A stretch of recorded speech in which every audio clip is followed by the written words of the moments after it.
Assalamualaikum warahmatullahi wabarakatuh. Innal hamdalillah nahmaduhu wa nasta'inu wa nastaghfiruh wa na'udzu billahi min shururi anfusina wa min sayyiati a'malina. May yahdihillahu fala mudilla lahu wa man yudlil fala hadiyalah. Wa asyhadu an la ilaha illallah wahdahu la syarika lah.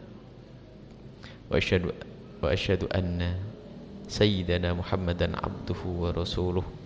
Allahumma salli wa sallim ala habibina wa syafi'ina wa maulana Sayyidina Muhammad wa ala alihi al-muttaharin wa ashabihi tayyibin wa tabi'ina lahum bi ihsanin ila yaumiddin.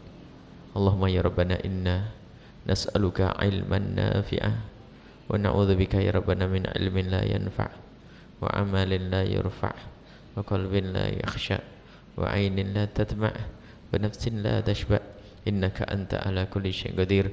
Allahumma ya rabbana warzuqna at-taubata qabla al-maut wasyahadata 'inda al-maut wal jannata ba'da al-maut. Amma ba'du.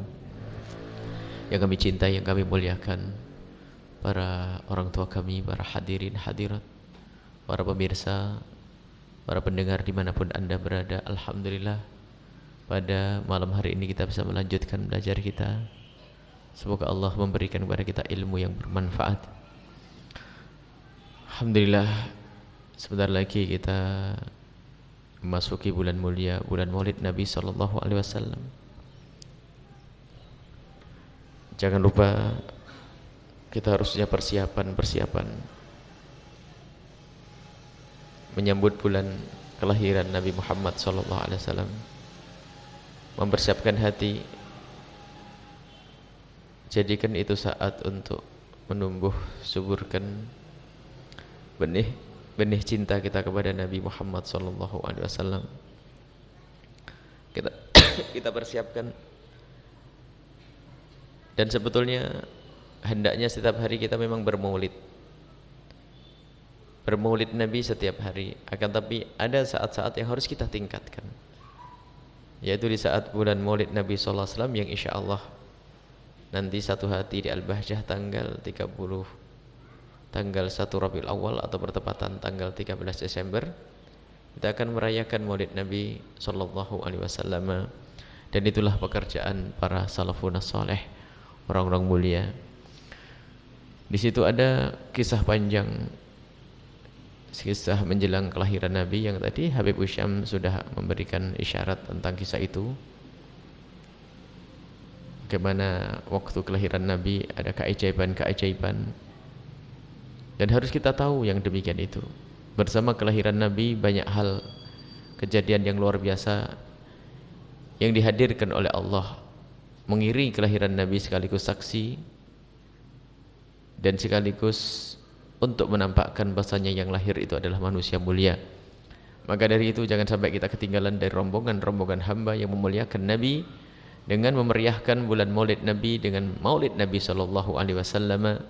Dan semoga Allah benar-benar kelak menggolongkan kita bersama orang-orang yang benar-benar mencintai Rasulullah sallallahu alaihi wasallam.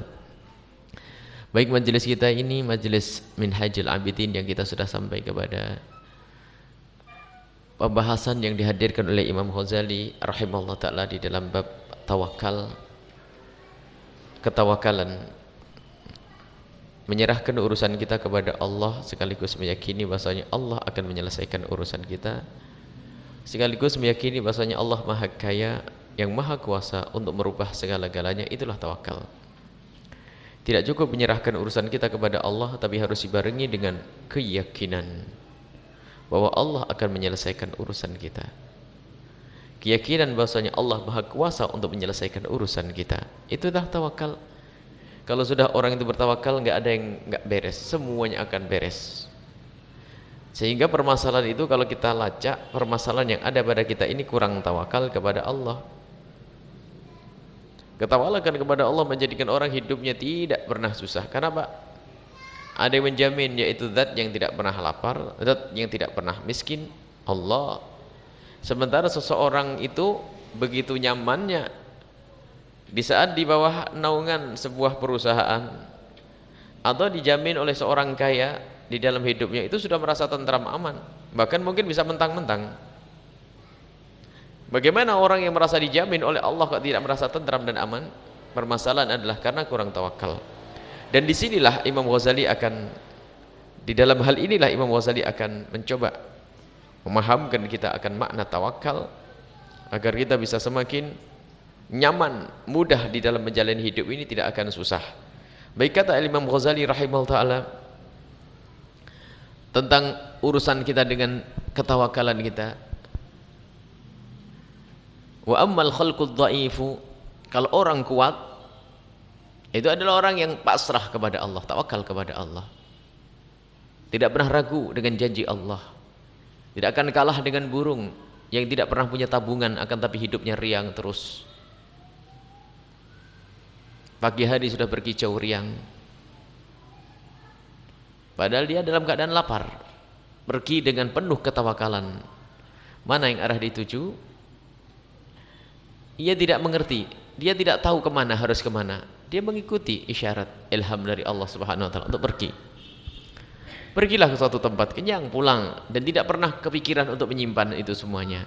Ia adalah penuh dengan ketawakalan, maka hidupnya riang. Dan semakin orang bertawakal, semakin riang hidupnya dan semakin mudah dan semakin bahagia. Wa amal khalqud dha'ifu, adapun orang yang lemah, seperti sebagian atau kita ini jika lemah ketawakalan. Orang lemah yang belum kuat keyakinannya kepada Allah, yang lemah keyakinan Allah, fahuwa abadan, maka orang tersebut selamanya yakunu baina tawakkulin wa taraddudin wa futurin wa tahayyurin. Maka orang yang lemah, maka hidupnya di antara tawakal, sesaat kayak pengen tawakal, tapi sesaat ragu-ragu, iya ya, siapa nanti yang mencukupi saya? Mula-mula tawakal, saya pengen tawakal, tapi ternyata setelah tawakal bingung. Maka tawakalnya orang bingung, atau bingungnya orang tawakal. Tawakal tapi bingung, setelah itu masih ada keraguan-raguan. Untuk meninggalkan pekerjaan yang pasti haram saja masih ragu-ragu, nanti waduh saya kerja di mana nih? Padahal masih banyak pekerjaan yang lain menantinya. Wa futurin, semangat putus semangat. Di dalam bertawakal ternyata ada saat tawakal, tiba-tiba saat itu futur, hilanglah ketawakalan ini. Wa tahayyurin, dalam kebimbangan. Dan kita memang bimbang, banyak urusan dunia ini bimbang, kurang yakin kepada Allah. Urusan dunia kita ini memang betul-betul yang paling bimbang. Karena kita adalah dhaif, orang lemah. Selalu bingung apa yang akan dimakan nanti, selalu bingung apa yang ia minum, bingung tentang kekayaan dan tentang dunia. Kal khimar fi ma'lafihi, jadi orang lemah itu seperti khimar fi ma'lafihi, khimar yang di hadapan makanannya. Waddajat fi khafasihi, atau seperti ayam yang dalam kurungannya. Yarmuku ma ta'awwada, maka ia akan melihat apa yang biasa. Jadi kalau khimar ya sudah, selagi dikasih makanan ya sudah puas dengan ini semuanya. Ayam ya sudah begitu, tidak punya pikiran kemana-mana. Mata'awada min sahibihi, dia akan melihat apa yang sudah biasa ditemukan dalam setiap harinya. La yakadu yang faku min dzalika, hampir tidak pernah terputus dari kebiasaan yang demikian itu. Wa taqa'adat nafsuhu, maka jiwanya itu akan menjadi jiwa yang mandek an ma'alil umuri, untuk menggapai sesuatu yang mulia. Wa qata'at himmatuhu, maka himmahnya akan terputus. Fa la yakadu yaqsidu amran syarifan, hampir tidak pernah bercita-cita untuk mendapatkan sesuatu yang sangat mulia. Wa in qasadahu, kalaupun dia berkeinginan, la yakadu yatfar, hampir tidak mendapatkan bihi, dengan itu semuanya. Wa la yatimmu lahu dzalika, dan tidak akan sempurna. Jadi orang yang lemah ketawakalan ini, lihat, di saat dia meniti sebuah harapan seolah-olah mula-mula dengan tawakal, akan tapi setelah itu muncul keraguan-raguan, sehingga orang yang berjalan dengan keraguan-raguan ini akan berjalannya orang yang bingung. Bagaimana orang yang bingung? Orang yang dengan penuh keyakinan bahwasanya di puncak gunung itu adalah ada emasnya, atau di dasar laut ada permatanya, maka langkahnya tidak pernah ragu-ragu. Seperti halnya kalau sudah ini janji Allah ada, maka orang untuk bertawakal ini harus yakin betul dengan janji Allah Subhanahu wa taala. Maka di saat di dalam dirinya ada keraguan-keraguan, lihat langkahnya menjadi semakin ragu-ragu. Iya, kalau memang aku betul-betul hijrah ini dari pekerjaan saya nanti, iya kalau diterima saya di sana, terus makan apa nanti? Ini sering orang pengen hijrah menuju kebaikan itu sering dibuat ragu-ragu oleh kekurang tawakalannya tadi. Ini lemah semangatnya, sehingga pandangannya sempit seperti ayam tadi, seperti ayam di kandangnya, sempit pandangannya, seolah-olah dunia itu, seolah-olah rizki Allah itu hanya melalui perusahaannya saja. Tidak yakin kalau Allah itu maha kuasa bisa memberikan kekayaan melalui apa saja. Jadi pandangannya sempit, itu saja, sempit dan susah. Amatara, apakah kau tidak melihat ashabal himamil min abna'i dunya, orang pencari dunia itu bagaimana? Lah kalau pencari akhirat itu harus ditingkatkan ketawakalannya, dia pasrah kepada Allah dan harus yakin janji Allah, Allah tidak akan membiarkan hambanya. Usaha, ya usaha sudah kita bahas pada pertemuan yang lalu, usaha tidak bertentangan dengan tawakal, bahkan usaha harus seiring dengan tawakal, dan tawakal harus dibarengi dengan usaha. Nggak benar orang usaha saja tanpa tawakal atau tawakal saja tanpa usaha, ini nggak benar. Harus ada keseimbangan antara tawakal dengan usaha. Bukti bahasanya dia adalah bertawakal, ia ikuti dengan usaha. Kalau dia tawakal saja tanpa usaha, dia lupa sunnah Allah. Tawakalmu kepada siapa? Kepada Allah. Apa yang Allah titahkan untukmu? Usaha. Maka berusahalah. Maka berusaha kita dibarengi dengan tawakal. Tidak bisa usaha tanpa tawakal atau tanpa tawakal tanpa usaha, harus seiring.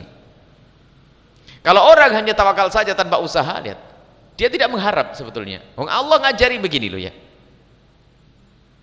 Dan tidak ada orang tawakal tanpa usaha kecuali orang yang sakit. Yakin Allah bisa memberikan kekenyangan kepada siapa? Allah Maha Kuasa. Tapi kalau dia tidak pernah menggerakkan tangannya untuk menyuapkan nasi, untuk mengambil nasi di dapur, nggak akan kenyang dia. Makanya dia yakin yang menjadikan kenyang adalah Allah, baru dia melangkah, berusaha. Begitu juga di saat kita berusaha harus penuh keyakinan bahwasanya Allah lah yang akan memberikan kekayaan kepadaku, bukan karena kekuatanku. Maka ini ada keseimbangan antara tawakal dengan usaha. Akan tapi orang yang lemah semangatnya, lemah semangat tawakalnya, lihat, dia di dalam kebimbangan dan hidupnya dalam kesusahan. Dia tidak punya himmah. Sekarang coba lihat, mereka itu dikatakan amator ashabal himami. Coba kau lihat itu. Orang yang punya semangat dalam mencari dunia, apa yang mereka lakukan? Unik. Lam yanalu martabatan kabiratan wa manzilatan khatiratan, maka seorang pencari dunia tidak akan sampai derajat kejayaan dalam dunianya sampai dia disanjung dengan kekayaannya. Oh, dibilang orang terkaya dan sebagainya. Dia tidak akan bisa menggapai itu semua ila biqita'i qulubihim ana anfusihim wa amwalihim wa ahlim, kecuali dia juga pernah berspekulasi dengan semangat sampai rela kehilangan dirinya. Rela mati itu untuk mencari dunia itu. Wah, resikonya besar, tapi nggak penting. Keluarganya ditinggalkan, ya, melancong kemana, berantau ke negeri mana itu, lihat, rela meninggalkan anak-anaknya, bahkan rela mengeluarkan hartanya untuk berspekulasi tadi, untuk mendapatkan. Pokoknya ini alangkah banyaknya orang yang rela untuk berkorban dengan hartanya untuk mendapatkan kekayaan lebih besar. Artinya apa? Orang yang ingin mencari kekayaan, dia berusaha. Bagaimana orang mencari kemuliaan di akhirat tidak usaha? Mana tawakalmu yang sesungguhnya tidak dibarengi dengan usaha? Jadi orang yang mencari kemuliaan di hadapan Allah harus usaha dong. Harus usaha, seperti halnya orang mencari kejayaan di dunia berusaha. Dan dia berani membayar, dia membayar dengan dunia untuk mendapatkan dunia lebih besar lagi. Bagaimana orang yang mencari Allah Subhanahu wa taala tidak berjuang dan berusaha? Karena lemahnya semangat di hati kita. Kalau lemah semangat, ya lemah, perjuangannya akan menjadi lemah. Wa mal muluk, dan coba raja-raja, bagaimana raja meniti karirnya, meniti kejayaannya. Fa yubashirunal hurub, untuk menjadi raja yang adidaya, raja yang perkasa, raja yang agung. Raja ini harus ya berani berperang untuk berluas negerinya. Ini kan raja jahat gambarannya. Mereka tuh tantangannya kematian itu, kehancuran kalau kalah. Tapi kalau dia tidak berani dengan demikian itu, tidak akan mengalami kemenangan dan tidak akan mendapatkan kejayaan. Ini Imam Ghazali mengajak berpikir saja. Yukafihunal a'da, melawan musuh-musuh. imma hulkan au mulkan. Jadi pilihannya dua, aku hancur atau menang. Pilihannya begitu.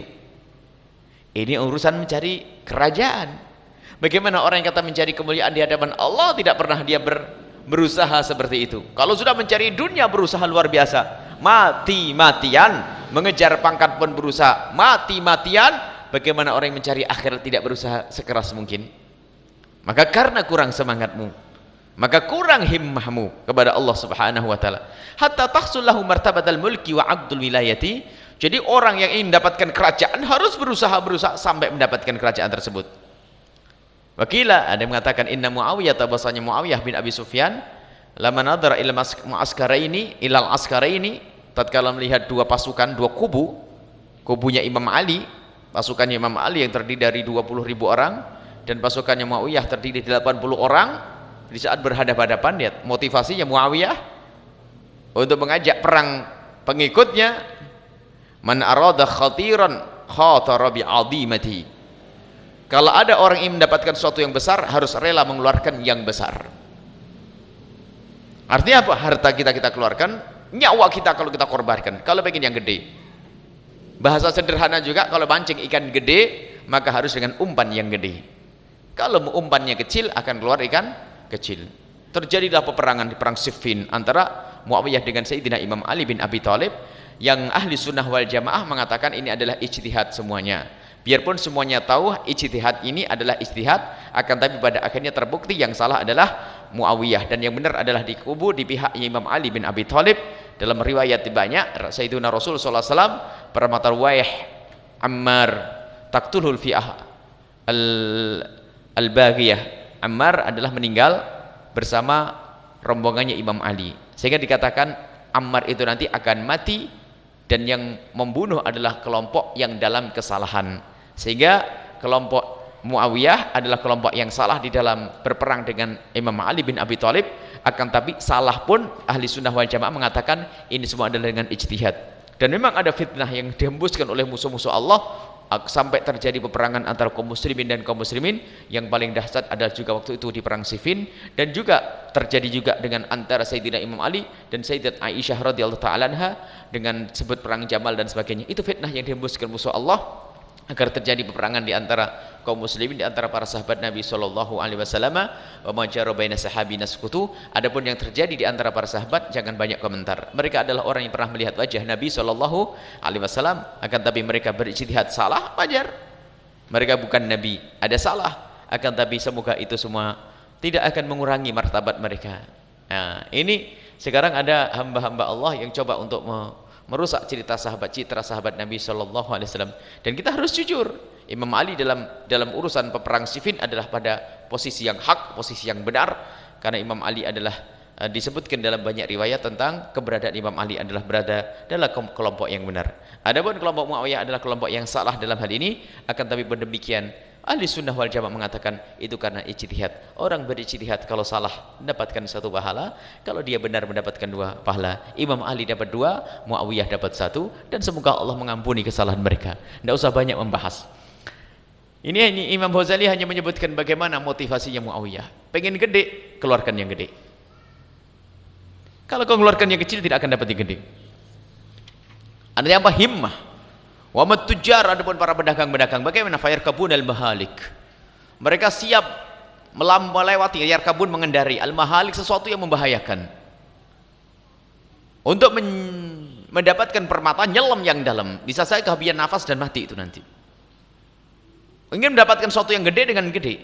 Barran wa bahra, mereka menempuh padang pasir, menyeberang lautan. Wa yatrahuna anfusahum wa amwalahum fil maqati. Jadi meletakkan diri dan hartanya di dalam hal yang membahayakan. Syarqan wa gharba, pergi ke barat ke timur dengan jiwanya, dengan kekayaannya untuk berbisnis jauh dari keluarga. Wa yatituwatiruna anfusahum, dan mereka menguatkan diri mereka ala ahdil amraini, antara 2. Imma fautil arwah, mati, imma husulil arbah, atau untung. Lalu begitulah spekulasinya orang mencari dunia. Mereka tidak peduli, pokoknya aku harus antara aku mati atau aku menang. Itu kan urusan dunia. Maksudnya Imam Ghazali menyebutkan bahwasanya pemburu-pemburu dunia pun lihat, mereka bekerja keras, mereka dengan penuh semangat, hatta yasullahum bidzalika, sampai mereka mendapatkan kullu ribhin, segala keuntungan azimin yang agung, wa malin jazimin, dan mendapatkan harta yang besar, wa ilkin nafisin, dan mendapatkan harta yang berharga, wa masuki. Nah ini adapun orang kelas pasar, ada orang yang tidak bisa gede. Imam Ghazali itu ngajak bicara dengan istilah bahasa dunia dulu. Orang biar paham dengan bahasa dunia. Loh gitu juga kalau kamu ngaku rindu akhirat, perjuanganmu tidak boleh kalah dengan perjuanganmu di dalam urusan dunia. Suki adalah orang pasar. Orang pasar yang hanya dagangnya hanya begitu-begitu saja, tidak pernah berspekulasi, tidak pernah berusaha ingin gede, hanya begitu.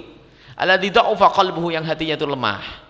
Wa raqa azmuhu, semangatnya itu tipis, lembut, enggak timannya kecil, enggak semangat tinggi. Fala yakadu yaqta'ul qalba an alaqatihi min nafsi wa mali. Hampir dia tidak pernah berjuang sampai dengan berspekulasi untuk, tidak pernah berpikir berkorban dengan hartanya, tidak pernah berpikir bagaimana berkorban dengan jiwanya. Fawa min baitihi fi baitihi, fawa di dalam rumahnya, kebiasaannya min baiti, dari rumahnya, ila dukani, antara rumah dengan pasar, tula umri, sepanjang hidupnya. Sudah, hanya begitu. Jualan cukup pulang, jualan cukup pulang. La yasilu ila martabatin syarifatin kal muluk, dia tidak mendapatkan pangkat seperti raja. Wala ila ribhin azimin, dan tidak mendapatkan kekayaan yang agung. Kat tujaril mukhatirin, seperti para pedagang-pedagang yang berani berspekulasi. Fa innala fi suqihi ribha dirhamin, kalau seandainya di pasarnya dia mendapatkan keuntungan 1 dirham, ala bid'atihi, atas barang dagangannya, fadzaka lahu katsirun, sudah dianggap sebagai besar. Wadzalika li ta'alluqi qalbihi bi syai'in ma'lumin, karena hatinya sudah himmah, hatinya ya segitu. Ya sudah, paling cukup begitu saja. Fa hadza fid dunya wa abna'uha wa abna'iha. Ini dalam urusan ahli dunia. Imam Ghazali menggambarkan ahli dunia berjuang, ahli yang rindu ke mau jadi apa ya? Bupati saja, wali kota, itu keluar duit miliaran itu. Berusaha mengeluarkan duit, biarpun ada yang gila misalnya. Maksudnya Imam Ghazali itu ngajak berpikir, bukan Imam Ghazali nyuruh kita seperti itu dalam berspekulasi dalam urusan dunia, bukan. Kalau kamu ngejar akhirat, tentunya kau tidak boleh kalah dengan itu semuanya. Kau akan rela dengan hartamu untuk mendapat yang lebih besar di hadapan Allah. Kau rela dengan nyawamu sekaligus untuk menghadapkan yang lebih besar. Kau ada orang mengejar dunia rela dengan harta, nyawanya rela hilang demi mendapatkan kekayaan. Bagaimana yang katanya merindukan Allah, kau tidak rela berkorban dengan harta dan jiwa dan raganya. Baik, tidak akan bisa melakukan itu semuanya kecuali orang kuat. Tapi kalau lemah hati, lemah semangat, aduh capek, nggak usah deh, gini aja deh, yang penting cukup. Adakah dalam urusan dunia orang nggak bisa dibesarkan? Kelasnya adalah kelas pekerja, bukan kelas bos. Sehingga dibesarkan tuh capek. Paling enak sudah yang pasti. Yang pasti berapa? Kerja sehari 60.000, sehari 60.000, sehari 60.000, menurut dia adalah pasti. Tapi yang berspekulasi, dia bertahan. Mungkin saya tidak mendapatkan keuntungan selama 1 bulan, karena saya berusaha. 1 bulan harus sabar ya, istriku, anakku sabar 1 bulan, 2 bulan, 3 bulan. Ini apa? Saya kerja yang berat, saya akan dagang. Kamu prihatin dulu ya, kamu sabar dulu ya, sabar. Tidak makan sampai setelah itu mendapatkan kekayaan, bisa beli ini, bisa beli itu, bisa mendapatkan kekayaan. Semua orang berusaha semacam itu urusan dunia. Sebab ada orang yang kelasnya kelas tadi itu, kelas sehari 50.000 selesai. Biarpun diajak besar nggak bisa besar, kan jiwanya jiwa kerdil. Jiwanya jiwa kerdil lah. Saya menikmati ini.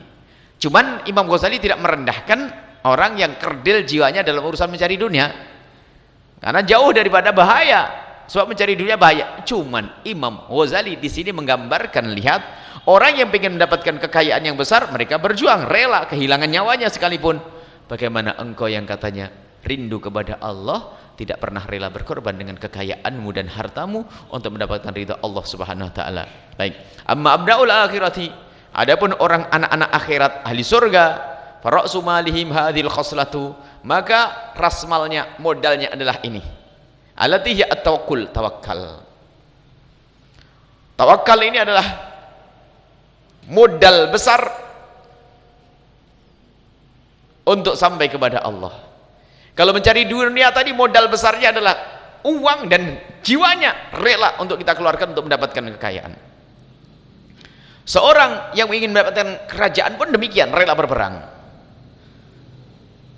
Maka tawakal dan memutus hati daripada hal-hal yang selama ini sudah allati lamma ahkamuha wa hasaluha haqqa. Justru ini orang ahli akhirat ini modal besar mereka adalah yaitu tawakal. Tawakal dengan janji-janji Allah. Bahkan di saat dia mendapatkan kekayaan yang sudah mereka dapatkan, misalnya ada mencari kekayaan, lalu mereka mendapatkan kekayaan menjadi orang yang kaya raya, maka ternyata orang tersebut berani memutuskan hatinya dengan yang demikian itu. Sehingga biarpun dia punya kekayaan melimpah ruah, tidak pernah menyandarkan apapun atas dasar kekayaannya. Dia tetap bersandar kepada Allah Subhanahu wa taala. Sekarang orang yang sering banyak berubah. Punya kawan agak hebat-hebat, punya kawan jenderal 3, kemudian pejabat 6, itu sudah berbeda cara. Aku punya kawan nih, jangan macam-macam dengan saya tuh. Saya punya kawan 3 jenderal. Oh gitu ya, sudah berubah. Yang kaya pun sombong dengan kekayaannya, biarpun tidak ngomong jangan macam-macam, saya punya kekayaan. Oh tidak, sehingga menjadi seenaknya kalau punya kekayaan, sewenang-wenang, lihat, seenaknya berbuat. Akan tapi lihat, ahli akhirat tidak diberi Allah kekayaan, ya sekedar kekayaan karunia dari Allah Subhanahu wa taala. Tidak pernah mengikat hatinya, tidak akan menjadi sombong dengan kekayaannya, biasa saja. Dan kita menemukan orang biasa saja, tidak pernah berbangga dengan kekayaannya, tidak menjadi mentang-mentang karena jabatannya, tidak pernah mentang-mentang di saat dia punya kenalan yang lainnya. Maka memutus hatinya dengan sesuatu yang sudah mereka dapatkan. Jadi tawakal itu ternyata bukan saja tidak terlalu menggantung dengan sesuatu yang belum didapatkan. Artinya apa? Menggantung sesuatu yang kepada sesuatu yang belum didapatkan merepotkan juga. Sehingga dia akan dibuai oleh angan-angan untuk mendapatkan sesuatu tersebut. Sehingga mengejar sesuatu yang belum dapat. Itu tidak tawakal. Usaha iya. Akan tapi lihat, usahanya para kekasih Allah menjalankan tugas dari Allah. Dan yakin bahasanya yang memberi adalah Allah. Akan tapi melihat sesuatu yang belum didapat, lalu berusaha, kemudian meyakini bahasanya aku akan bisa hidup hanya dengan itu. Lah ini enggak tawakal. Sehingga sampai dia rela melakukan satu pekerjaan, meninggalkan kerudungnya, meninggalkan sholatnya, sehingga mau hijrah kepada satu tempat yang halal pun menjadi berat. Karena apa? Menduga bahasanya ini loh keselamatannya yang dituju. Bahkan di saat mendapatkannya, kalau ahli tawakal di saat menjadi kaya pun tidak akan merubah hatinya, tidak akan terikat dengan hati dengan kekayaan tersebut, mudah memutuskannya, sehingga nyantai hidupnya. Sehingga kalau seandainya dunianya hilang semuanya, nggak akan susah dia. Oh habis wong milik Allah kok. Di saat dia dipakai untuk sedekah, jadi seperti Sayyidina Abu Bakar Siddiq, aku berikan semuanya untuk Allah, dan dia berbangga dengan itu semuanya karena dia bisa bersedekah. Maka ahli tawakal ini akan membuahkan buah yang luar biasa. Di saat sedekah dia nyaman, berikan, selesai. Karena apa? Ini dari Allah Subhanahu wa taala, dan aku bisa berbuat baik, pahalanya akan aku dapat nanti di akhirat. Sehingga setelah begitu ahli tawakal itu mudah tafarrahu li ibadatillah, mudah untuk mengkhususkan waktunya untuk ibadah kepada Allah.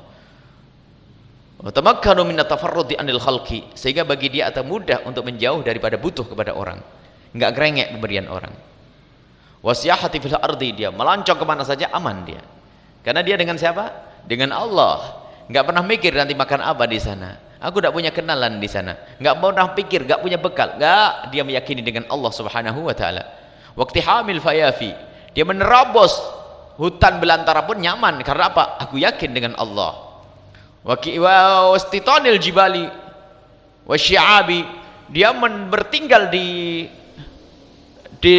gunung-gunung dan lembah-lembah, di gunung-gunung, maka bagi dia adalah enteng. Artinya apa?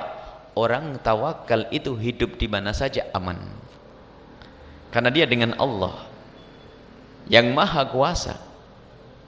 Wasaru aqwiya al-ibadi, sehingga dia menjadi orang yang paling kuat. Warijaluddin, kaum laki-laki yang kuat dengan agamanya. Wa akhraran nas, dan paling merdeka. Dia tawakal urusan dengan Allah. Sehingga dia tidak pernah tunduk kepada apapun. Aku tawakal kepada Allah. Jadi menjadi orang yang akhror. Wa mulukul ardi. Seperti raja di dunia. Enggak pernah terikat dengan ini semua. Nyaman hidupnya. Enggak pernah kepikiran, enggak pernah susah, enggak pernah ini. Luar biasa. Raja pun kalau sudah jadi raja susah. Ada dikudeta, ada perebutan kekuasaan, ada macam-macam. Yang punya kekayaan takut bangkrut. Nah, tapi kalau orang tawakal mah enteng. Dimanapun mereka hidup akan nyaman. Ini yang dikatakan Imam Ghazali. Bil haqiqati yasiruna haitsu yasha'una. Maka sebetulnya dia akan berjalan sesuai dengan kehendaknya. Wa yanziluna haitsu yasha'una. Dan turun dimanapun sesuai dengan kehendaknya. Enggak repot, enak semuanya. Wa yaksiduna, dan mereka bermaksud minal umuril idhami, untuk mendapatkan sesuatu yang besar. Ilman wa ibadatan ma yasha'una, mulai dari ilmu atau ibadah dengan sesuka hati. Artinya apa? Hidupnya bagi orang yang penuh dengan ketawakalan adalah tidak susah. Semuanya sangat mudah. Duduk dimanapun mudah, hidup dengan siapapun gampang. La a'iqa lahum, enggak ada pengganggu. Wala hajisa lahum, tidak ada yang membatasi. Dunahum, yang membatasi mereka. Artinya mereka begitu mudahnya orang tawakal itu. Ajib, tidak susah. Ada orang itu Masya Allah, hilang duit 1.000 saja nggak bisa tidur. Ada orang subhanallah memberikan uang 1 miliar untuk kebaikan, ringan. Ada orang kehilangan duit sedikit saja sudah Masya Allah susahnya setengah mati. Ada orang yang kehilangan uang nyantai, kalau sudah hilang yang penting aku sudah menjaganya, kalau hilang mau gimana lagi. Jadi nyaman kalau orang penuh dengan ketawakalan tadi. Wa kullul amakin lahum wahid. Bagi mereka tempat yang berbeda-beda sama, Tuhannya adalah Allah. Hidup di negeri manapun bagi dia ada, enggak ada masalah. Sebab urusanku bukan dengan bumi, tapi urusanku dengan Allah. Tapi kan itu tempat gersang. Baik gersang, akan tapi bagaimana tempat yang gersang menjadikan anak keturunan Nabi Ibrahim makmur di sana? Mekah. Ayo, tawakal Sayyidina Ibrahim pergi ke sana. Siti Sarah, anak-anak putra-putri Nabi Ibrahim, putra-putra Nabi Ibrahim, keturunan Nabi Ibrahim adalah di negeri yang gersang. Mekah nggak ada apa-apa waktu itu, lihat. Dengan ketawakalnya Allah beri. Jadi hidup di masanya, di mana saja, kalau orang penuh ketawakalan tadi akan menjadi indah, menjadi mudah, dan hidup tidak akan susah. Wa kull azman, kapan waktunya pun sama. Indahum wahid, sama, itu sama, satu. Wa ilahiyal isyaratu biqauli sallallahu alaihi wasallam, seperti yang disyaratkan oleh Nabi SAW, man sarrahu, barang siapa yang ingin ayakuna aqwan nasi, menjadi orang yang paling kuat, fal yatawakkal 'ala Allah, hendaknya bertawakal kepada Allah. Wa man sarrahu, barang siapa yang senang ayakuna akraman nasi falyatakillah, kalau ingin menjadi orang paling mulia hendaknya bertakwa kepada Allah. Wa man sarrahu, barang siapa yang senang ayakuna aghnan nas, menjadi orang yang paling kaya, falyakun bima fi yadillahi awthaq minhu, hendaknya dia lebih percayai apa yang ada di tangan Allah, bima fi yadihi, daripada apa yang ada di tangannya. Ini adalah satu himbauan daripada Imam Al-Ghazali rahimahullah tentang bagaimana membangun ketakwaan. Kami ulas lagi bahwasanya dengan ketawakalan, bukan ketakwaan, dengan ketawakalan yakin bahwasanya Allah yang membagikan rezeki untuk kita. Wa ma min dabbatin fil ardi illa 'ala Allahi rizquha. Tapi ini betul-betul berat yang demikian ini. Tidak semua orang bisa. Apalagi di zaman-zaman hubud dunia ini. Orang lebih silau dengan kehidupan dunia. Bicara tentang tawakal kayak bicara tentang sesuatu yang di awang angan-angan, di awang-awang sana. Susah bagaimana orang bisa tawakal. Tetapi sesusah apapun, yuk tika senantiasa berusaha. Yakinlah bahwasanya Allah yang bakal memberi. Tidak akan Allah membiarkan hambanya. Dan pintu Allah sangat maha kuasa, dan pintu Allah untuk berikan pertolongan kepada hambanya tidak ada yang bisa menutupnya. Begitu mudah bagi Allah. Maka tinggal kita bangun keyakinan. Yang pengen hijrah, ketahuilah Allah denganmu. Hijrah dari pekerjaan yang haram. Berusaha untuk meninggalkan yang haram. Pekerjaan yang selama ini membawa maksiat, tinggalkan itu semuanya. Mungkin ada adik-adikku semuanya yang saat ini mendengar acara ini, bekerja di sebuah tempat, sementara dia di situ harus membuka kerudungnya misalnya. Sementara di situ dia harus meninggalkan sholat. Tinggalkan tempat tersebut, ketahuilah engkau dengan Allah. Lah ini membangun keyakinan kayak begini repot. Termasuk wahai orang kaya, Jika seandainya perusahaanmu itu harus pakai peraturan, yang bekerja di situ adalah orang yang harus pakai kerudung, nggak akan kehabisan karyawan, ketahuilah. Cuman kadang-kadang kekhawatiran, tidak tawakal. Nanti kalau pakai aturan begitu nggak ada yang daftar. Ini mesti problem ini. Nggak ada yang daftar, sehingga kalah dengan orang Nasrani yang sangat tawakal. Orang di luar Islam sangat tawakal. Membuat perusahaan di kota Cirebon, pegawainya semuanya harus pakai rok pendek. Perempuan pakai rok pendek. Rambutnya harus potong pendek agar lehernya terlihat putih begitu. Kalaupun pakai rambut panjang dipakai sanggul, diangkat sehingga lehernya tetap terlihat. Padahal dia adalah buka usaha di mana? Di tengah-tengah kaum muslimat. Ada yang daftar atau tidak? Berebut yang daftar. Sampai nolak-nolak. Loh kenapa kok kita kurang yakin? Punya pembantu 2 saja tidak dikerudungin. Pembantu 2 saja adalah bajunya ngaco. Nah, mana tawakal kita? Alasannya apa? Susah cari pembantu. Oh, Allah tidak akan menolong orang yang berbuat baik. Nah ini, ketawakalan, hilangnya tawakal ini adalah hilangnya iman sebetulnya. Yakin Allah bakal bisa memberikan pertolongan kepada kita. Yakin. Karena siapapun yang bersama kita adalah umat Nabi Muhammad, kalau mereka melakukan kesalahan lalu kita biarkan, juga ada hubungannya, hukumannya di hadapan Allah. Melakukan kesalahan, keharaman. Memang kita jangan mencaci orang lain deh. Memang bukan tugas kita mencaci. Jangan ngolok tetangga yang belum, pembantunya belum menutup aurat. Itu adalah bukan tugas kita mengolok, akan tapi yuk kita benahi rumah tangga kita sendiri. Kalau ternyata kita melihat tetangga kita ada orang yang belum menutup aurat, ya kita doakan saja. Mungkin sudah diingatkan tapi masih belum bisa, atau nunggu waktu, bertahap, pelan-pelan, mungkin juga menyiapkan mau beli kerudungnya dan sebagainya. Kita perlu berprasangka baik, akan tapi yang penting jangan sampai ada di antara kita menjalani itu semuanya karena takut tidak ada yang datang, takut tidak ada yang membantu, takut tidak ada yang beli, takut tidak ada yang beli, sehingga tetap dengan keharaman. Naudzubillah. Tidak. Makanya kalau kita khawatir akan urusan rizki tadi, maka sebetulnya iman kita yang hilang. Mana ketawakalan kita? Hijrah, Allah Maha Kuasa dan Allah akan memberi. Kalau ternyata setelah hijrah dari kebatilan menuju kebaikan kok ternyata ada kelaparan, bukan kelaparanmu karena hijrah, memang saat itu jatahmu, kamu harus lapar. Akan tapi kadang dihubungkan, aduh gara-gara hijrah ini berat. Ada orang WA yang kirim, Buya berat banget ya hijrah itu, aduh dulu sebelum hijrah tuh rezeki gampang banget, setelah hijrah rezeki saya sempit. Oh enggak, masalah sempitnya rezeki tidak ada hubungannya dengan hijrah. Orang enggak hijrah pun banyak yang bangkrut, nyungsep, ada atau tidak? Maksiat, di ahli maksiat jalan lancar jaya, mabuk iya, zina jaya, tapi bangkrut ada, padahal nggak hijrah. Jangan sampai di saat hijrah lalu dibarengi dengan kebangkrutan lalu ngomong bahwasanya, waduh saya bangkrut gara-gara hijrah menuju kemuliaan. Enggak. Ini ada orang-orang yang semacam ini. Gara-gara dekat dengan kebaikan, waduh usaha saya jadi sempit. Enggak ada hubungannya. Sempit usahamu tidak ada hubungannya dengan kedekatanmu dengan kebaikan. Sebab kalau waktunya sempit, tetap sempit. Jadi orang bangkrut ada orang soleh, ada orang baik. Ada orang baik, ada orang jahat. Ada orang ahli maksiat bangkrut, ada orang soleh bangkrut, ada. Jadi enggak ada hubungannya dengan kesalahanmu, tidak ada hubungannya dengan kejahatanmu. Sudah waktunya bangkrut. Ini. Sehingga kita yakin tawakal. Aku mau hijrah, sudah hijrah. Nah kok ternyata setelah hijrah itu kok semakin menjadi melarat. Tidak boleh kita terganggu dengan kemelaratan tersebut. Lalu berkata, gara-gara aku hijrah jadi melarat. Oh enggak, kemelaratanmu itu adalah akan diangkat derajatmu oleh Allah, bukan karena kemaksiatan. Kemaksiatan tidak akan bukan karena. Jadi melaratmu itu bukan karena kau berbuat baik. Di saat kita berbuat baik lalu melarat, enggak. Justru kemaksiatan itu yang akan menjadikan kita melarat, tidak saja di dunia tapi juga melarat nanti di akhirat. Baik, tawakal, yakin, ayo hijrah menuju kemuliaan, ninggalkan kebatilan. Maka ketahuilah Allah melihat kita dan yang mengganti adalah Allah Subhanahu wa taala, yang memuliakan kita adalah Allah Subhanahu wa taala. Wallahu a'lam bishawab.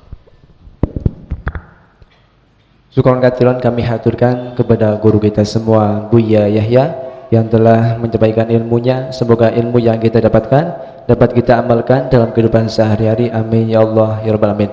Baik, kepada para hadirin, para hadirat, para pendengar, pemirsa dimanapun Anda berada, untuk selanjutnya kita masuki bagian tanya jawab. Bagi para jamaah yang ingin bertanya, kami persilakan. Kami berikan kesempatan kepada jamaah bapak-bapak satu dan jamaah ibu-ibu satu dengan masing-masing satu orang satu pertanyaan.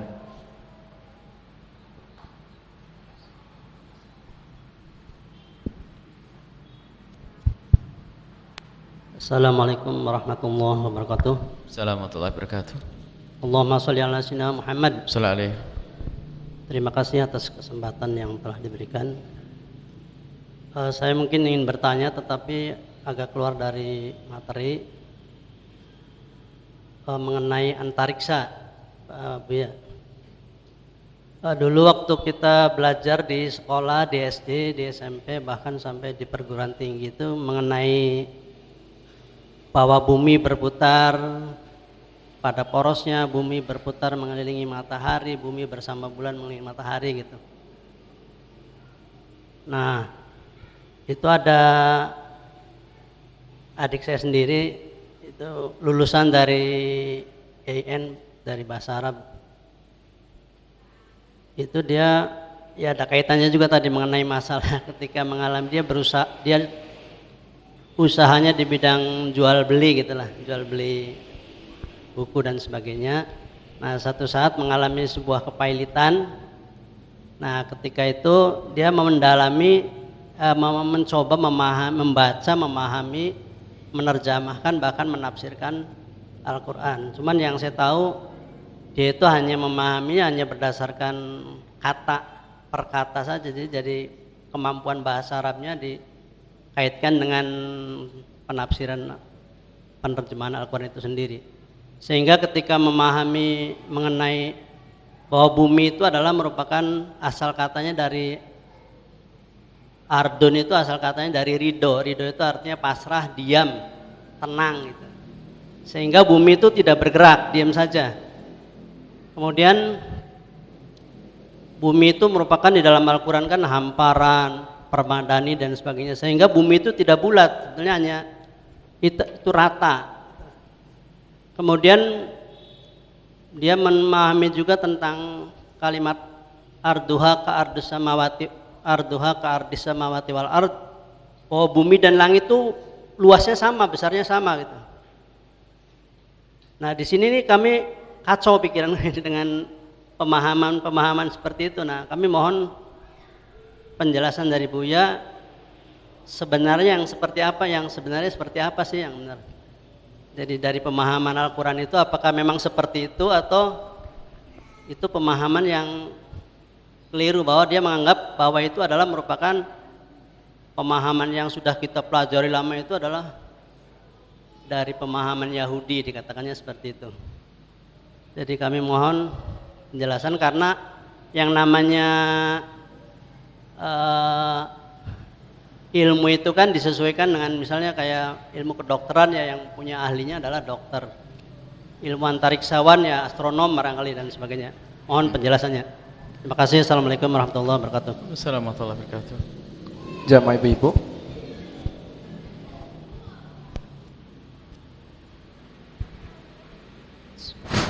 Bismillahirrahmanirrahim. Assalamualaikum warahmatullahi wabarakatuh. Assalamualaikum warahmatullahi wabarakatuh.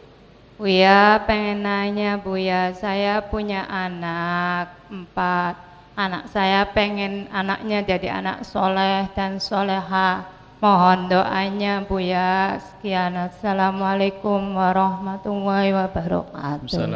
Assalamualaikum warahmatullahi wabarakatuh. Waalaikumsalam warahmatullahi wabarakatuh. Allahumma sholli ala sayyidina Muhammad wa ala ali sayyidina Muhammad. Buya yang saya muliakan, mengenai air suci Buya, seandainya ada beberapa ember yang semuanya kena najis Buya, kemudian dimasukkan ke dalam satu kula, atau kalau nggak salah itu ukurannya 60 kali 60 kali 60 Buya. Nah, semuanya itu dimasukkan, apakah itu akan menjadi suci Buya? Sekian Buya. Assalamualaikum warahmatullahi wabarakatuh. Assalamualaikum warahmatullahi wabarakatuh. Bismillahirrahmanirrahim. Yang pertama, ilmu itu harus ada gurunya, tidak boleh ngarang-ngarang. Dan penemuan tidak akan bertentangan dengan Al-Quran. Kalau penemuan itu benar, tidak akan bertentangan dengan Al-Quran. Tidak akan bertentangan dengan Al-Quran. Jika ada sebuah penemuan bertentangan dengan Al-Quran, itu yang salah bukan Al-Qurannya. Yang salah mungkin pemahaman seseorang terhadap Al-Quran, atau penemuan itu pasti salah. Jadi tidak akan bertentangan penemuan dengan Al-Quran. Cuman ilmu Al-Quran tidak boleh reka-reka. Membaca Al-Quran al-ardu dari ardo, dari ridho. Dari mana al-ardu dari ridho itu? Bumi adalah isim jamid yang artinya bumi, ya bumi yang selama ini kita pijak. Hanya karena orang Indonesia dihubung-hubungkan dan hamzah ridho. Nanti dihubung-hubungkan dengan yang ia fahami dari bahasa Arab yang setengah-setengah. Bumi itu salah dari dulu juga itu. Kalau masalah di asal bahasa, asal itu tidak akan bukan istilah. Asal bahasa kalau betul dari kata ridho, bukan berarti bumi itu tidak bergerak. Ridho itu bumi itu tidak pernah protes.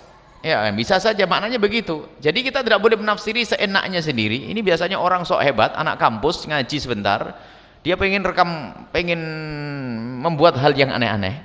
Adapun masalah bumi ini berputar, Al-Quran menjelaskan wa kullun fi falaki yasbahun, itu mengitari semuanya. Kemudian juga antara bakas bumi itu bundar, tidak ada walal lailu sabiqun nahar, enggak ada malam mendahului siang, tidak ada siang mendahului malam. Malam ada, siang ada. Bagaimana? Malam itu akan selalu ada dan siang akan selalu ada. Bukan berarti malam lalu dihapus oleh siang, tidak. Jadi siang itu ada, malam ada, dan tidak pernah hilang namanya malam dan tidak pernah hilang yang namanya siang. Jadi tidak pernah bisa dikatakan bahasanya siang itu mendahului malam atau malam mendahului siang, tidak ada. Karena siang itu sudah ada. Siang itu ada dan malam ada. Makanya karena perputaran kita, makanya di saat bumi itu berputar ketemu siang. Kemudian berputar lagi ketemu malam, kan ada. Jadi siang dan malam tidak pernah hilang. Coba. Dan hakikat ini Al-Qur'an menyebutkan diturunkan kepada Nabi pada 1400 tahun yang lalu. Ternyata sekarang terbukti bukan malam itu berganti dengan siang, tidak. Hanya bergeser waktu kan. Buktinya di sini siang, di Amerika malam. Berarti malam tidak pernah akan hilang. Ini menunjukkan bahwasanya bumi itu bulat dan berputar melalui garis edarnya, dan itu adalah diisyaratkan dalam Al-Qur'an. Kalau mengatakan tenang, ya ditertawai, jangan menyalahkan Al-Quran. Ente yang otaknya yang nggak salah, itu orang itu. Bagaimana kalau ulama semua mengatakan berputar semuanya, berputar. Jangan sampai digambarkan, jangan sampai kau anggap itu gunung-gunung itu diam. Itu semuanya berputar, bahkan lebih kencang daripada awan. Banyak riwayat menjelaskan ini berputar Al-Quran. Mungkin dia kurang baca Al-Quran. Dan memang biasanya kita punya masalah besar dengan anak-anak yang nggak mau belajar serius. Anak-anak ya santri bisa, anak kampus bisa belajar bahasa Arab setengah-tengah, jadi ngomong-ngomongkan Arab nafsiri dengan seenaknya sendiri. Nah, ini kalau dulu pernah ada, dulu tuh ada zamannya penulis-penulis kejawen dulu, seperti Gatoloco sama yang mestinya Baitullah. Jadi diartikan seperti kiblat papat lor kidul kulon wetan, lor kidul kulon lon, bahasa jorok masalah untuk dihubungkan dengan karena dia otaknya otak ngeres. Jadi Baitullah itu untuk merendahkan Ka'bah. Dia Baitullah, bukan dia Baito, Baito kayak. Bukan Baito bahasa Jawa, dia bahasa. Ya bahasa Arab Baitullah ya rumah Allah. Jadi kemudian lor itu kiblat papat, lor kidul kulon. Kita baca buku Gatoloco sama Darmo Gandul, ini bikin pusing dengan buku-buku begitu. Nah, ini jadi kalau lon itu mohon maaf, ini adalah bahasa, misalnya ini ada proses penciptaan manusia, proses kelahiran, proses hubungan suami istri. Lon, mohon maaf, kelon, ini ajib. Ka'bah dihubungkan dengan itu. Coba ini kan ada dalam kitab Gatoloco sama Darmo Gandul ini. Nah ini akan muncul orang-orang aneh begini. Dia itu orang Jawa, tidak bisa bahasa Arab. Setiap kalimat bahasa Arab diartikan dengan bahasanya sendiri. Ya ini kan aneh. Jadi biasa orang banyak sekarang ini ya, misalnya sholat S-nya jadi apa, L-nya jadi apa. Ini kan terjemahan ente. Dan kita ada kan sholat S-nya jadi apa, hanya ini hanya ngira-ngira saja menurut ente yang sesuai. Bisa saja bagi yang jelek diartikan jelek. Sholat S menjadi apa, bukan yang baik-baik, bisa diartikan dengan macam-macam. Ini adalah orang yang ngira-ngira dengan bahasanya sendiri dan pemahamannya sendiri. Ada orang santri macam-macam, santri sesuai dengan terangnya, S adalah ini, A adalah ini, N adalah itu kan penafsiran ente. Sholat diartikan yang berbeda, ini diartikan yang berbeda. Sampai nanti ada kalimat-kalimat di dalam Al-Quran disesuaikan dengan bahasa lokal, ya nggak bisa ketemu. Al-Quran menerjemahkan Al-Quran, memahami Al-Quran dengan bahasa Arab dong. Nah, ini jadi ada muncul orang-orang, dulu sudah pernah ada dari orang-orang kejawen pada masa dulu yang mereka tidak ngerti bahasa Arab, sok menerjemahkan Al-Quran, menerjemahkan syariat, sehingga muncullah buku-buku yang membahayakan seperti yang kita sebut tadi, namanya Gatolojo dan Darmogandul. Nah ini Gatolojo dan Darmogandul. Nah, ini adalah buku-buku yang ditulis orang kejawen dan tidak ada hubungannya dengan syariat. Dia menerjemahkan syariat dengan bahasa mereka sendiri. Islam misalnya, Islam adalah I-nya indah, S-nya apa? Oh enggak, itu urusan terjemahan ente itu. Islam sendiri maknanya adalah damai dan sebagainya, pasrah. Ini adalah ada makna dalam syariat Islam, bukan sesuai dengan pikiran ente, otak ente, lalu ente buat. Bukan begitu. Bahasa Arab ada kaidah-kaidahnya. Jadi itu tidak benar, hal-hal itu tidak usah didengar. Kalau ngaji dari guru, baca tafsir. Kalau ilmu kedokteran betul diserahkan kedokteran, tapi kedokteran tidak boleh dengan semaunya sendiri. Ada ini kedokteran yang keblinger. Contoh saja, dia mengerti ilmu kedokteran, kemudian dia sedikit ngerti bahasa Arab, sehingga ilmu bahasa Al-Qur'annya dihubungkan dengan ilmu kedokterannya, tafsir yang ngaco, bukan tafsir berdasarkan para ulama. Misalnya apa? Wala taqraba hadhihi syajarata. Ini adalah komando, adalah larangan dari Allah. Wala taqraba, wahai Adam dan Hawa, troba. Ini ngerti, ini sedikit bahasa Arab. Kebetulan orang Arab dia. Orang Arab saja keblinger di saat tidak patuh dengan tafsir para ulama. Wala taqraba, maksudnya janganlah engkau mendekati hadhihi syajarah. Hadhihi syajarah diartikan, hadhihi syajarah ini hanya tidak boleh bersenggama. Wahai Adam dan Hawa, janganlah engkau bersenggama. Dari mana makna itu? Buktinya apa? Setelah melakukan pelanggaran, dikatakan apa? Ayat selanjutnya, ihbitu, turunlah kalian. Jadi jamak. Ini kan berarti tasniyah. Setelah itu suruh turun Adam dengan Hawa, suruh turun ke bumi dengan sehat, jamak. Berarti di dalam perutnya sudah ada isinya, karena mendekati pohon bersenggama tadi. Ini kan akal-akalannya. Dan ini ada tafsir seperti ini. Di saat disuruh turunlah Adam ke bumi pakai sehat jamak. Gimana kepanjangan ayatnya? Wala taqrabu hadhihi syajarah fatakuta min terus lagi.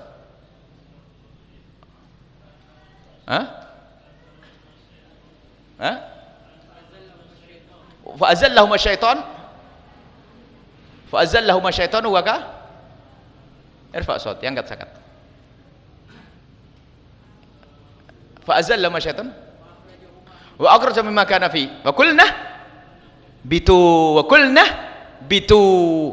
turunlah wahai Adam. Lo jamak, sebab jamak itu kan harus 3. Lupa bahasa Arab, satu orang pun bisa disebut dengan kalimat jamak dalam bahasa Arab, 2 pun bisa dengan kalimat jamak dalam bahasa Arab, maknanya luas sekali. 2 pun bisa jamak, bahkan perempuan pun bisa disebut jamak dalam bahasa Arab untuk menutupi. Wa in kuntum fi ardi siwaki, wa in kuntum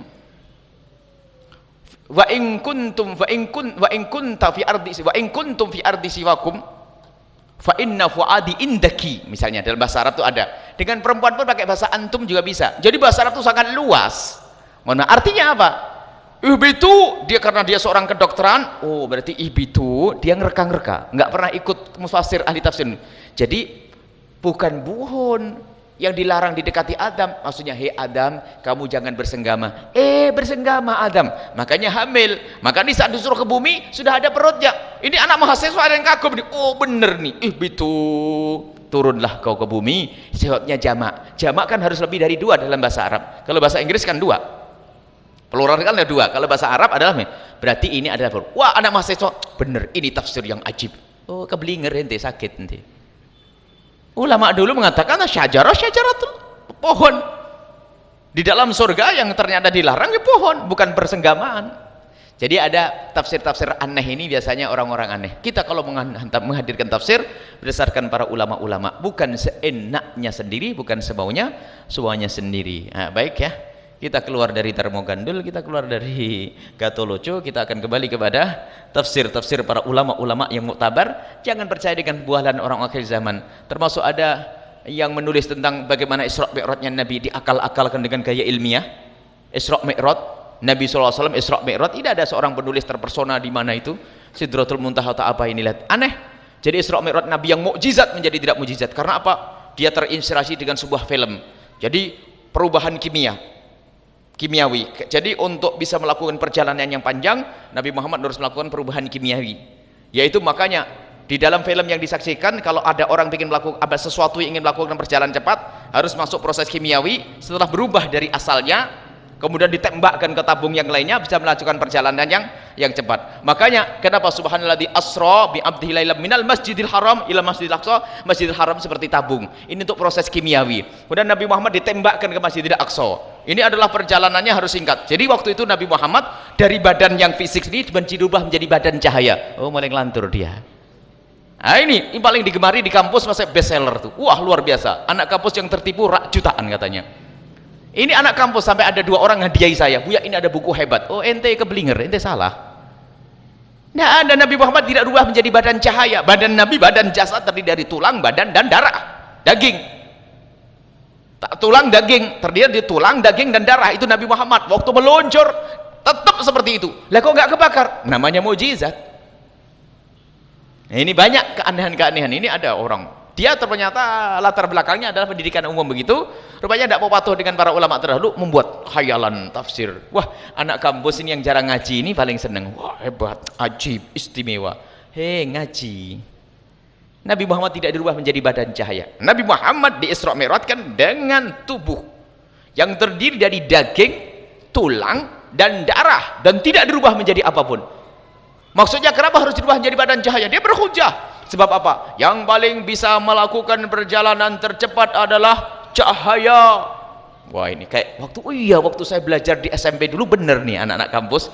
Hebat ini. Wah, ini ilmiah. Bukan ilmiah, keblinger. Nah ini, sudah jangan dengar, buang bukunya kayak begitu itu. Kalau ada cerita kayak itu jangan didengar, membahayakan akidah. Kita belajar tafsir, ada kaidahnya, ada guru-guru tafsir. Ada masalah kajian ilmiah, penemuan ilmiah tidak pernah kita ingkari asalkan tidak bertentangan dengan syariat Nabi sallallahu alaihi wasallam. Kemudian masalah ibu, doanya insyaallah nanti didoakan bareng-bareng. Kemudian masalah air sedikit yang dikumpulkan, air sedikit kena najis, air sedikit kena najis, air sedikit kena najis, kok dikumpulkan menjadi lebih dari 2 kolah, lebih dari 216 liter, 60 cm, 60 cm, 60 cm. Kalau memang di situ tidak ada perubahan, maka air itu berubah menjadi suci. Ya ada masalah. Jadi air termasuk air mustakmal yang dikumpulkan atau air mutanajis yang dikumpulkan. Sebab kaidahnya dalam fikih mazhab Imam Syafi'i, kalau air sedikit kena najis, maka air itu akan menjadi mutanajis biarpun tidak berubah. Tikus yang baru kita mandikan, tikus sehat, baru kita mandikan mungkin karena kena sabun lalu mati, bangkainya tikus bersih sudah disabunin. Katanya Pak, jadi bangkai kalau masih hidup nggak ada masalah, tidak akan merusak air. Setelah itu jatuh ke kolam yang kecil airnya, hanya terdiri dari 50 liter. Aduh, setelah itu pegang lagi, sebelahnya juga 50 liter. Berarti air sedikit, sebelahnya lagi air sedikit, 4. Dikumpulin menjadi 200 belum, sampai 250. Sebab 216 itu satu kolah. Jadi dari sedikit yang kena air, kena najis, sedikit kena najis, di saat sendiri mutanajis. Tapi di saat dikumpulkan, syaratnya asalkan tidak ada perubahan, maka ketahuilah itu menjadi air yang suci dan mensucikan. Jelas ya? Nggak ada masalah, dikumpulkan. Sehingga kalau dibahas oleh para ahli fikih, kalau ada sumur yang kena bangkai, jangan dikuras terus. Kalau dikuras terus tidak bisa suci. Akan tapi ambil bangkainya, setelah itu guyuri air sampai lebih dari 2 kolah, maka menjadi suci. Sebab kalau dikuras terus malah tidak ada airnya. Karena tidak ada airnya maka sumur tetap najis. Caranya gerojokin air sampai biar penuh sekalian, biar lebih dari 2 kolah, maka itu akan menjadi suci. Baik, itu saja insyaallah. Semoga Allah menjaga kesucian lahir dan batin kita, dan semoga Allah menjaga iman dan akidah kita. Cukup insyaallah. Ada pertanyaan lagi? Baik Bu ya, kami akan bacakan pertanyaan melalui line Facebook. Assalamualaikum warahmatullahi wabarakatuh. Ada sahabat kita Abdullah dari Bogor. Buya, saya mau bertanya tentang wanita yang mempunyai suami lebih dari 1 atau disebut poliandri. Karena di zaman sekarang ini saya sering menjumpai hal yang demikian. Yang ditanyakan, apakah diperbolehkan dalam syariat Islam Buya gitu. Yang kedua, ada sahabat kita Muhammad Yusuf dari Kuningan. Assalamualaikum warahmatullahi wabarakatuh. Buya, bagaimana cara yang efektif membangunkan salah seorang keluarga agar mau sholat tahajud? Terkadang sudah diciprati sedikit air masih saja susah bangun. Demikian Buya pertanyaan dari kami. Wassalamualaikum warahmatullahi wabarakatuh. Wassalamualaikum warahmatullahi wabarakatuh. Itu pertanyaannya, ya mungkin ada kejadian, akan tapi dalam Islam sudah sangat jelas. Yang belajar ilmu fikih sangat ringan saja sudah ngerti. Kalau ada seorang istri yang masih menjadi istrinya seseorang, biarpun ditinggal oleh suaminya sampai kapanpun, selagi belum dicerai, maka tidak boleh dia menikah dengan orang lain. Kalau terjadi pernikahan dengan orang lain, pernikahan yang kedua tidak sah, karena dia masih fi ismatir rajul, dia masih di bawah naungan suaminya yang dulu. Kecuali sang suami mencerai, dan mencerainya pun harus selesai mata iddah. Artinya, kalau istri kawin dua, seorang wanita kawin dua, jelas yang kedua tidak sah, dan hukumnya zina, jelas hukumnya. Jika suami yang pertama belum mencerai, maka hukumnya zina dengan suami yang kedua. Kalau suami yang pertama mengizinkan, dia gila. Oh, ini kok bisa? Tidak ada syariat Islam. Tidak seperti itu syariat Nabi SAW. Jadi tidak ada wanita kawin dua, hukumnya adalah yang kedua adalah tidak sah. Seperti seorang wanita yang masih mempunyai suami yang belum menceraikannya biarpun bertahun-tahun, selagi belum dicerai oleh mahkamah, maka setelah wanita tersebut tetap menjadi istri sang suami yang dulu, biarpun puluhan tahun suaminya hilang, kalau tidak mengajukan ke mahkamah tidak akan jatuh cerai. Tidak bisa, selagi belum dicerai oleh mahkamah, maka dia adalah tetap suami istrinya seseorang. Maka kalau menikah tidak sah, apalagi suaminya ada. Kita mendengar tidak tahu, itu yang salah adalah yang menikahkannya. Kalau suaminya tahu, yang gila suaminya. Kalau ada ustadz menikahkannya, ustadznya kayaknya dia adalah ustadz sakit juga, nggak mungkin ada. Kalau ustadznya tahu, tidak mau mungkin. Kalau KUA-nya memberi restu, waduh, nggak karu-karuan. Kalau catatan sipil, memang dia bukan santri, jadi memang harus aturannya lewat aturan agama. Catatan sipil tidak ada catatan sipil yang santri pasti ngerti. Ada catatan sipil tidak bisa disalahkan. Karena yang di catatan sipil adalah orang yang tidak, mungkin orang yang tidak ngerti agama. Kalau catatan sipil ngerti agama, tidak akan merestui itu semuanya. Bahkan aneh nanti ada melegalkan pernikahan perempuan dengan perempuan, laki dengan laki. Wah, tambah kacau itu nanti. Jadi tidak ada poliandri, tidak diperkenankan dalam syariat Nabi Muhammad SAW, tidak ada itu semuanya. Dan hukumnya pernikahan yang kedua adalah tidak sah, dan jika terjadi hubungan maka itu adalah perzinaan. Baik, adapun masalah mengajak suami atau istri untuk sholat tahajud adalah mungkin harus dipahamkan dulu tentang keagungan bangun malam. Sebab yang tidak mengerti agungnya bangun malam, ya tidak bisa bangun malam. Tentang kemuliaan orang bangun malam, diberi motivasi, hadirkan pendapat petuah-petuah para ulama agar mereka mengerti bahwasanya bangun malam itu ada kemuliaan. Satu. Yang kedua, setelah mereka mengerti, buat kesepakatan. Jangan tiba-tiba ngebiur suami, nanti tempeleng nanti. Jadi kalau tidak, duduk yang mandi selagi makan enak, bang gimana agar kita bisa bangun malam? So, sepakat yuk. Sepakat apaan nih? Siapa yang terlambat dipercikin mukanya. Oh iya, sip. Dipercikin sekali tidak mau, 2 kali. Oke. 2 kali tidak mau, 3 kali. Sepakat bang? Iya. 3 kali nggak mau, digebyur. Tapi sudah sepakat, nggak marah. Kalau tiba-tiba gebyur, ada kesepakatan. Kalau sepakat mau marah, loh kan abang sudah sepakat. Jadi senyum nanti insya Allah ya. Jadi buat seindah mungkin. Jangan mentang-mentang kalau Nabi SAW yugidu ahlahu. Nabi Muhammad SAW kalau membangunkan istri beliau, memercikkan air di wajah beliau. Atau sebaliknya nanti. Jadi tak taunya ada orang niru, bercik langsung, itu tempeleng sama suaminya. Karena suaminya bukan Rasulullah, bukan orang soleh, baru mau sadar. Diberi pemahaman dulu dong ya. Beri pemahaman dulu, baru ada kesepakatan. Kami himbau untuk membuat kesepakatan. Dan kesepakatan yang dibuat itu indah jadinya.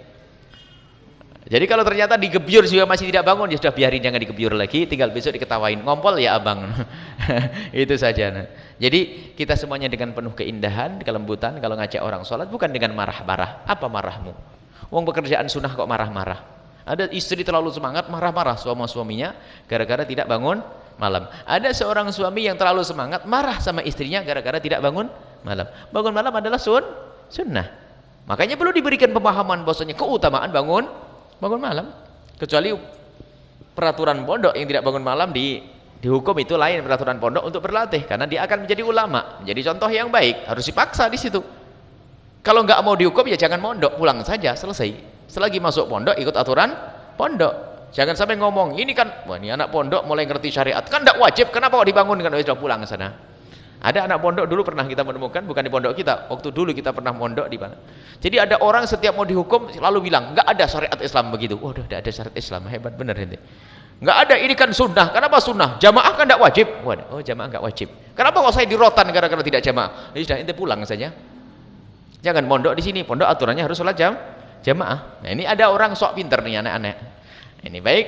Jadi buatlah yang indah di saat mengajak orang dengan kebaikan, keluarga dengan kebaikan. Jangan dibikin orang itu dengan kebaikan menjadi tidak suka atau benci dengan kebenaran, benci dengan kebaikan.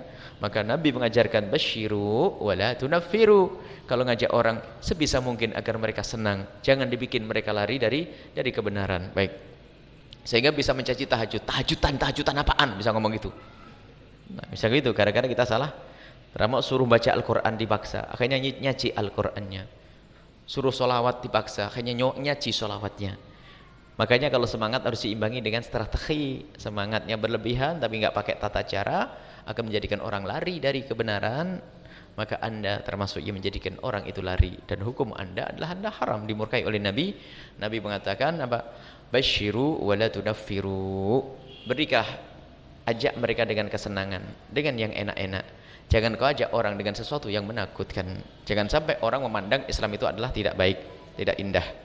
Baik, ini saja kemudian kami sampaikan informasi-informasi tentang infak center dan sebagainya.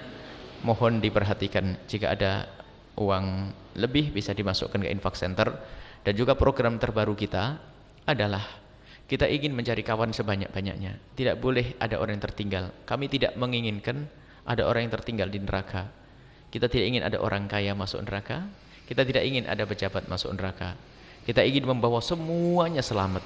Sehingga program yang kita buat pun bermacam-macam. Kita ingin semuanya punya ikatan dengan kita, Al-Bahjah. Sehingga program terakhir adalah bisa dilakukan oleh semua.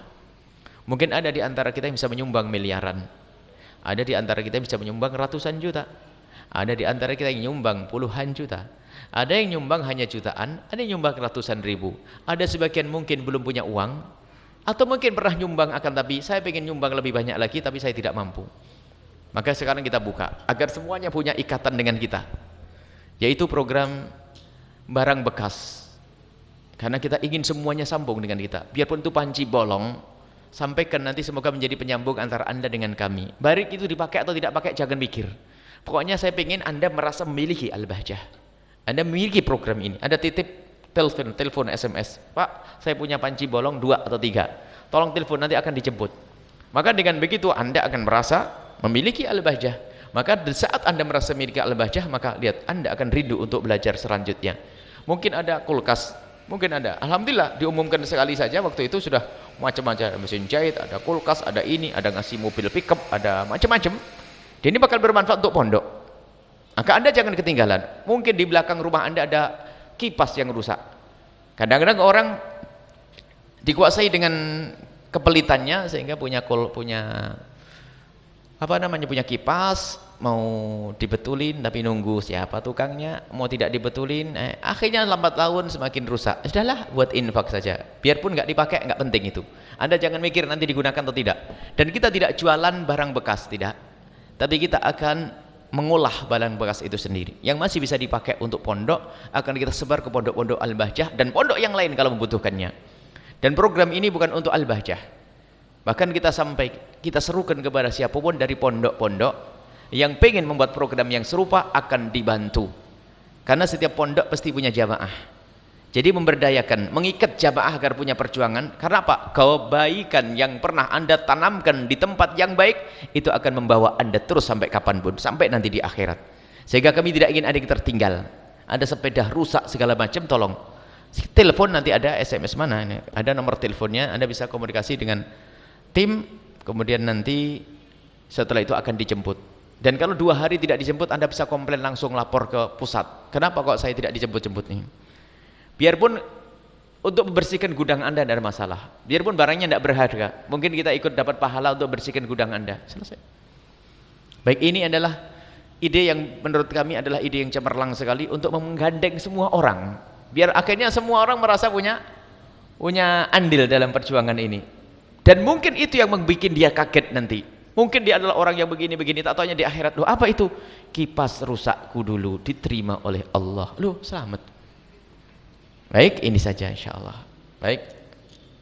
0823 2192 1313. Sudah dicatat semuanya, namanya Romli. Telepon, tolong saya punya truk rusak. Atau saya punya rumah rusak ini, mau dibongkar tuh kayu-kayunya segala macam, diterima nanti. Kita sudah punya gudang. Ada orang-orang membuka rumahnya untuk gudangnya untuk dipakai. Ada macam-macam, subhanallah. Dan itulah yang kita inginkan, semuanya orang punya andil. Dengan begitu subhanallah, kawan berjuang kita banyak, dan insya Allah semuanya akan selamat dengan itu semuanya. Bismillahirrahmanirrahim. Alhamdulillahirabbil alamin. Allahumma shalli ala sayyidina Muhammad wa ali sayyidina Muhammad. Irhamna wa la tu'adzibna wa'surna wa la tahzurna wa afina wa la tumritna wa akrimna wa la tuhinna wa athirna wa la tuthir alaina innaka ala kulli syai'in qadir. Allahumma ya Allah, ampuni dosa kami dan dosa orang tua kami dan guru-guru kami. Ya Allah, jaga hati kami semua ya Allah. Yakinkan ya Allah, berikan kepada kami keyakinan yang sesungguhnya akan kekuasaan-Mu, karunia-Mu, kemurahan-Mu, sehingga kami bisa menjadi hamba yang bisa bertawakal secara sesungguhnya ya Allah. Dan seperti yang Kau janjikan ya Allah, dengan ketawakalan kami ini, berikan kepada kami semua yang kami butuhkan ya Allah. Engkau Maha tahu tentang kebutuhan kami melebihi daripada kami sendiri ya Allah. Engkau mengetahui kebutuhan kami melebihi dari kami sendiri ya Allah. Ya Allah, ya Allah, jagalah urusan kami dengan sesama kami. Ya Allah, Engkau Maha tahu tentang kami, berikan kepada kami pemahaman yang benar. Dan jauhkan kami dari kesesatan dalam pemahaman. Jauhkan dari segala kemaksiatan dan kehinaan. Jadikan kami hamba yang saling mencintai karena-Mu ya Allah. Jauhkan kami dari kebencian dan permusuhan ya Allah. Dan kami mohon ya Allah, jauhkan kami dari segala kemaksiatan dan kehinaan. Kami mohon yang sempit rezeki lapangan dengan rezeki yang halal penuh berkah. Yang sakit sembuhkan, yang punya hutang mudahkan kami dalam bayar hutang kami. Wujudkan keindahan dalam rumah tangga kami. Jadikan kami suami istri yang saling mencintai karena-Mu dengan anak yang soleh-solehah, yang dibanggakan oleh kekasih-Mu Nabi Muhammad. Dan kami mohon panjangkan umur kami dalam ketaatan serta sehat walafiat, dan berikan kepada kami semua husnul khatimah ya Allah, mati dalam keadaan iman. Dan kami mohon ya Allah, jadikan ucapan kami di akhir hayat kami kelak, saat Engkau hendak mencabut nyawa kami ingin saat itu ya Allah, hati dan lidah kami mampu mengucapkan kalimat agung dan mulia, la ilaha illallah Muhammadur Rasulullah, la ilaha illallah Muhammadur Rasulullah, la ilaha illallah Muhammadur Rasulullah sallallahu alaihi wasallam. Rabbana atina fid dunya hasanah wa fil akhirati hasanah wa qina adzabannar. Wa sallallahu ala sayyidina Muhammadin wa ala alihi wa sahbihi wasallam. Walhamdulillahirabbil alamin. Fatihah Islam. Fatihah. Bismillahirrahmanirrahim. Alhamdulillahirrahmanirrahim. Iyyaka nasta'in ihdinas siratal ladzina an'amta 'alaihim ghairil maghdubi 'alaihim waladdallin. Amin. Masih mohon maaf dan doa selalu. Wabillahi taufiq hidayah. Assalamualaikum warahmatullahi wabarakatuh.